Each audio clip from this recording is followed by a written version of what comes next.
Hey, thanks for tuning in this week. Before you do anything, make sure you hit that subscribe button because there's new videos on my channel every single week to help you grow your small business, especially your fitness business. So this week I'm going to start off by giving a shout out to my friend Summer Montabone at Summers Fitness in Akron, Ohio. Thanks for the cool t-shirt. It was really great to see all you guys at Chino Hills last week for the live mastermind. I'm excited to be home generating more content to help fitness professionals and truly all small business owners. So today we're going to talk about something that was really frustrating for me, and I'm sure it probably is frustrating for you. And that's how to properly train new employees. Because let's face it, especially for small business, when you're recruiting people that don't have a long list of skills or really comprehensive resumes, truth is, you get a lot of duds, and you're going to make some wrong decisions with hiring people. You're going to have to replace people, and it's not only expensive but very time-consuming to train them in the way that you would want to train them, which means that it's a painful process. Human nature is we avoid things that are painful for as long as we can, which typically, in this case, compounds the problem. So let's talk about how to make training people painless so that it makes it easier for you to recruit the right people or continue to recruit until you find the right person, because that's the more likely scenario.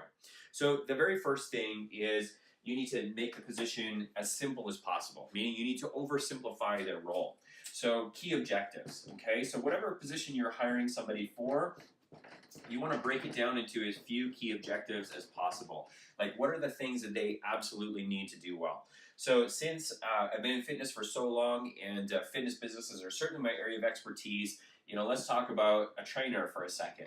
What would be the key competencies or the things that a trainer would absolutely have to be good at? Well, number one, providing the training, right? So they need to be good at working with people on the floor and demonstrating exercises and knowing the verbal cues. But essentially, we can break it down into that one thing. They need to be good at training people. So the second thing is, what else do they need to be good at? Well, they need to be good at developing relationships, or you could maybe go a different way with this and call it communication, both written, non-written, verbal, non-verbal. They need to have that passion for relationships, to truly want to help and support people, to know that those relationships go beyond the workout. So as a natural affinity, a natural coach knows that outside of the workout, I've got to engage my clients, whether that's Facebook, whether that's email, whether it's text message, whether it's the phone, whether it's smoke signals. They know that they have to engage people outside of the workout, so it becomes a key competency. The other thing, what are the key elements of the role? Well, it might be, depending on when they work, it might be opening and closing, like that simple. Like how do we open and prepare the business for operation that day, and how do we shut it down and wrap it up for the day? What else could there be for trainers? I mean, you might have a key competency in terms of nutritional coaching. This could be more education or kind of having a system that they can follow. But ultimately, you can see how this becomes just 3 or 4 really basic things, okay? Under relationships, also follow, or you could keep it separate even, might be referrals and new leads, right? And I'd actually say keep this separate and have it as an expectation, because now these are the key areas of expectation. Okay, so let me cover off. The first thing in training new people is to be able to summarize the role with some key objectives or key competencies. What are these 4, 5, maybe 6 areas maximum that you can fully describe the role? Your responsibilities are these 4, or in my case, 5 things, okay? Once we have those 5 things, the next is to have some sort of training manual, okay? And it needs to be as comprehensive as possible. So it takes some time and effort to develop the training manual. Here's the thing, is there's a couple of different ways that you can speed up this process. Number one, if we give these 5 objectives and explain this, we can first have these people even write the manual if you wish, based on what they know and what they see, and you can review the manual. Me personally, I would rather set clear expectations and have them execute on my vision, so I'm going to spend the time generating the manual as I see fit, describing the position, completing every task myself, making a bullet point list of how to complete the task. Okay, if you haven't done this already, I know it can be time consuming and discouraging, and maybe you just want to stop this video now. But here's the thing, as I film this, it's the end of May. We're heading into June, which means the start of summer, which usually means that come mid and late June, attendance levels start to drop, which is exactly why I'm filming this video now, because it's a really good time to start thinking about this and planning to fill in this gap, especially of doing your manuals through late June and July. It's a really great time for that. So we want a manual that can train this person 70%, meaning after you do the work once, It doesn't matter how many people you hire into that position, they can mostly learn that position themselves. Now, I know a few seasoned entrepreneurs might be watching this thinking that's crazy, that's ludicrous. You never want people to just learn from a manual and go off on their own. And I would agree with that. But as a starting place, if we can adequately describe the position in just 4 or 5 bullets so somebody knows what their areas of responsibility are, and then we can allow them to get to 70% competency just by following a manual by themselves, how uncomfortable is it for you to hire people and keep hiring people, right? Because we don't have to invest a lot of time or effort in this process to get them basically trained. Okay, and that's the key concept here, is that first to relieve your own anxiety about hiring new people, and then give you the strategy that's going to make it very, very effective. Now, even before this process, there can be a lot of stress and anxiety in interviewing and hiring and making those decisions. So I've got a couple of the videos on my channel about hiring superstars, and I'll be doing an update on hiring and interviewing and stuff here soon. But same thing, there's some key things that can save you a lot of time, effort, and money in that interview and hiring process, much like this, to alleviate the anxiety, to make it easier to recruit people from the get-go. So number one, be able to break it down into key competencies. Number two, you need to have a reasonably complete and descriptive manual that allows them to do the tasks at least 70% of the way that you would want it. All right, the next thing on my list is we need to have them, right, okay, a couple things actually. So let's cover 3 and 4. Okay, so number 3 in training them is actually going to give them a point of accountability for each day. So number 3 is a daily debrief. And I got to give credit to my friend and colleague Steve for this one, because it wasn't something that I actually came up with. It's something he's introduced to our clients that I think is brilliant and everybody should absolutely use. So the point of the daily debrief is really, if you take those 5 key areas or 5 key competencies, to have them report at the end of each day kind of the areas that were great. So as a basic note, how was the day? Okay, and especially as trainers and coaches, a 1 to 10 scale is amazing. So if you haven't already picked up on that, or you don't understand what I mean by that, when we use 1 to 10, it's a perception based, right? And the point of grading or scoring is to enhance communication, not create confrontation. So by using a 1 to 10 perception scale, it allows you to equally measure and understand how your perception of the situation may vary, which increases the chance for better communication to bring you both on the same page. So what I mean by that is, if I ask you how your day was and you say, oh man, it was amazing, it was a 9, right? And you're my employee and I'm thinking, hey, I seen throughout the day this, that, and the other thing, it looked like maybe a 6 to me, right? And we can start to engage on that. Wow, you thought your day was a 9. It's funny because from a distance, I thought it looked more like a 6. So, here's why I thought maybe a 6. Why would you say a 9? Right? And the point is, it opens the door for questioning. And that's the whole point. So how was the day on a scale of 1 to 10? Fantastic, right? What other things, what are the key competencies? So we had communication and relationships. So what progress, or what was the highlight? What was the client highlight of the day, right? That could be another question you might ask as part of the debrief.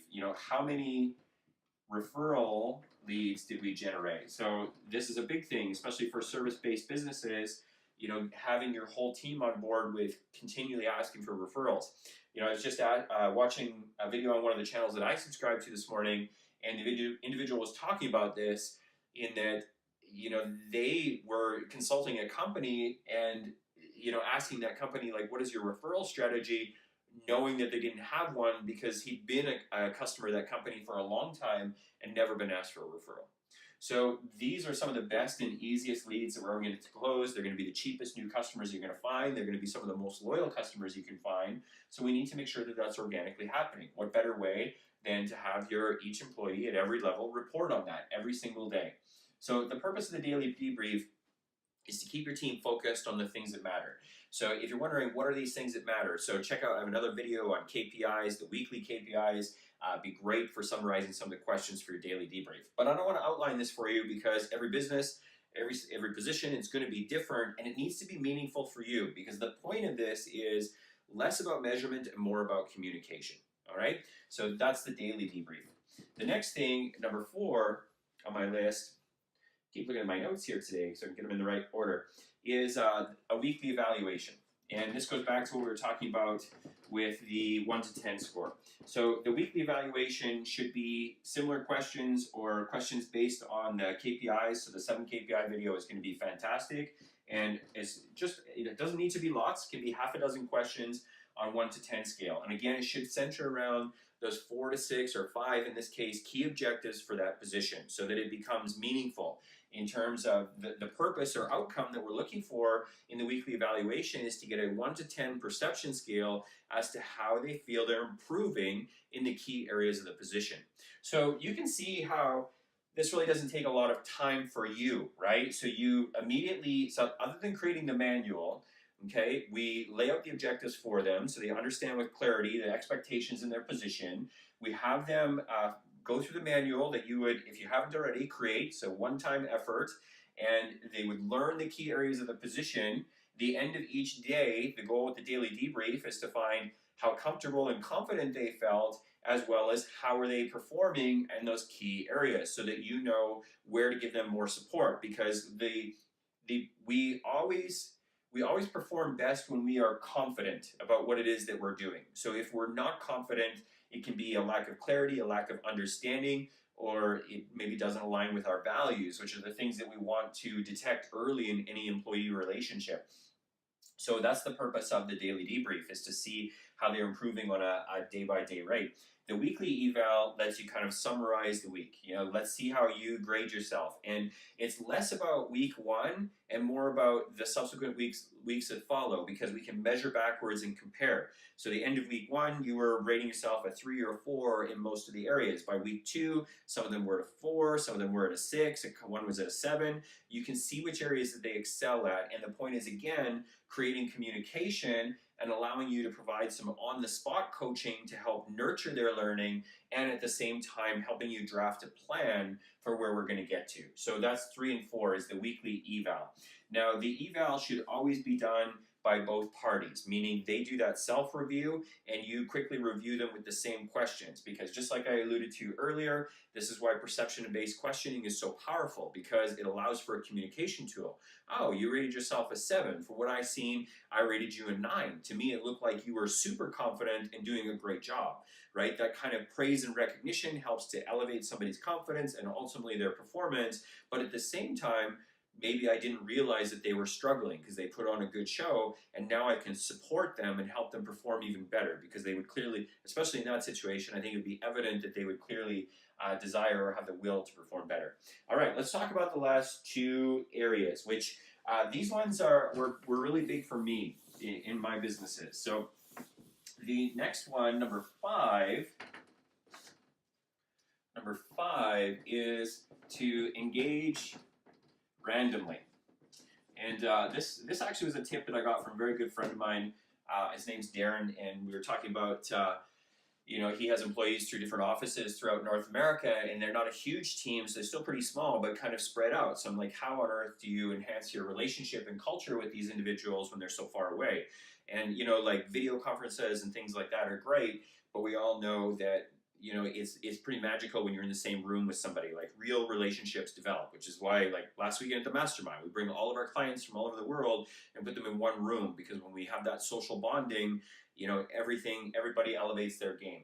So engage randomly was a big thing for me. Tell me if you can relate to this. In my businesses, my tendency was to be a micromanager, right? So you're passionate, you're the business owner, you just want everything to go right. And, always put your best foot forward in every situation. So it's so easy for us as the owner to be overly critical, because we just see things in a very different way than the people that work for us. And it only makes sense because, different seat on the bus, our perspective is different. So my tendency would be to, if something wasn't quite right, to kind of make it better myself. And then there ended up sort of, I think in many circumstances, being that kind of guilt thing where people are just sort of expected to figure it out, that it wasn't good enough, and sort of model what I was doing. Or the other tendency I see with people is when you, the owner, start doing things differently, they kind of reserve and wait for you to guide. And if you don't, or don't effectively, then they just wait around because you'll do it, right? And again, that's just human nature. That's just how people are. So for me, it was a big thing to remove myself during operational hours. So what I would do is I would engage randomly. I would show up before shift or after shift, sometimes bring people coffee, and I just plan to spend 10 to 15 minutes conversing with them socially. If I wasn't there operationally, I was trusting them to do the right thing, and we would evaluate based on the outcome and the data from the daily debriefs, the KPIs, and things like that. So engaging randomly allowed me to get to know them better, right? And it really should be socially. So how was the weekend? What did you do last weekend? How's your week going? What are you enjoying? What are you excited that's coming up? Work or not work? And the point is when we have relationships with people, and you probably even notice this with your friends that are not employees, is that we naturally gravitate to what's going on at work because it consumes such a big part of our life. So the conversation will almost always end up on work, which is clearly, as a business owner, what you want. So we can find out what's happening, how are you feeling, how are things performing, what are the areas that we can focus on. So this engaging randomly once a week with each of my employees, it could be less often, more often, you decide, depending on how big your teams are, but that 10 to 15 minutes was really, really powerful. So 6, finally, is the end of the month eval, or 30-day eval. Okay, so now we've given people their core competencies. We've had them do the weekly evals. We've had them do the daily debriefs. They're learning. They're using the manuals. You're doing some spot coaching. 30 days has elapsed. I'll tell you what, here's the biggest, most important thing that you learn at the end of 30 days. Is this somebody that we want to have as part of our family? And as crazy as it sounds, it's less about the skills because they'll either have been there or they won't have been there by this point. But if the skills have reasonably been there, the biggest factor is how cohesive are they with the team? Do you like hanging around them? Are you comfortable working with them? Are other members of the team developing good relationships with them and getting along well? Do you see synergism developing in certain circumstances between them and other team members, right? Before 30 days, because I just find in today's world, it's so easy when you're hiring reasonably unskilled people to hire a dud, that it's nice to wait 30 days to take the pressure off of investing in somebody that may not stick. Right? So the 30-day eval is that. It's your opportunity to be comprehensive about the position.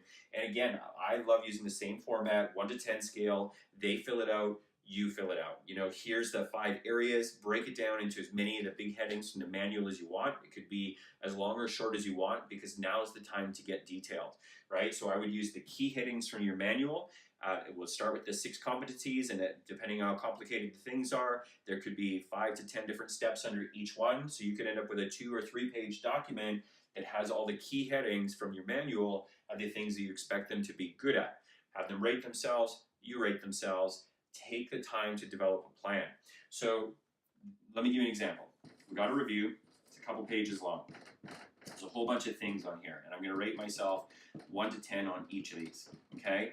I would suggest that you outline about 90 minutes for a one-on-one meeting to do the evaluation. They complete it, you complete it before, you guys meet and digest for 90 minutes. The first thing is to compare notes and see how is your perception versus their perception and how do they feel about things, right? Find out what the different points are, ask some questions, make some notes. Now, anything that is 7 plus, that's probably good enough for now. But if it's a 6 rather or below, these are the areas that we want to focus on, right? So we can circle those things out and then batch process and make a plan. And what I mean by that is not everybody, like you, me, and nobody, we can't learn 10 different things at once, right? But if these 2 things are related, they might be a good focus for next week, right? And just having them focus on those key areas, depending on how complicated the task or the situation is. And then review at the end of the weekly evaluation.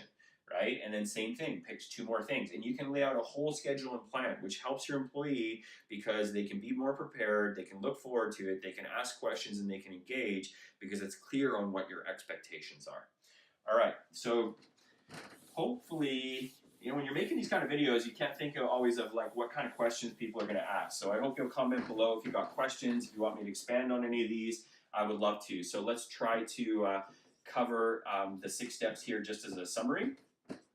Okay, and again, they were to break each position down into key tasks or key competencies or key elements, and I would keep this as short as possible, like 4 to 6 probably is ideal.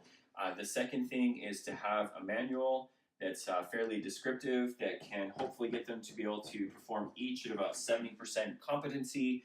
The third thing is the daily debrief. Okay, having them summarize each and every day how their day was going, what they excelled at, what could have improved, and rate themselves on some of the competencies. The weekly eval for the first 30 days, and then probably a few weeks after, depending on how much additional training needs to be done. And then, of course, it was the random engagement and the 30-day eval with the follow-up training. Now, again, if this sounds like a lot to you, there was a day that I probably would have thought that as well. But when you go from solopreneur to having a team, like, this is the difference between success and failure. How well developed and trained your team is, and how great relationships that you have within your team will absolutely decide how far you go. So this is all the years I've done everything wrong, all the mistakes I've made. This is the short list of how to do it right, and I hope it helps you. So if you're still watching this video and you liked it, I hope you'll hit the subscribe button, because I will give you more information like this every single week to help you grow a successful business.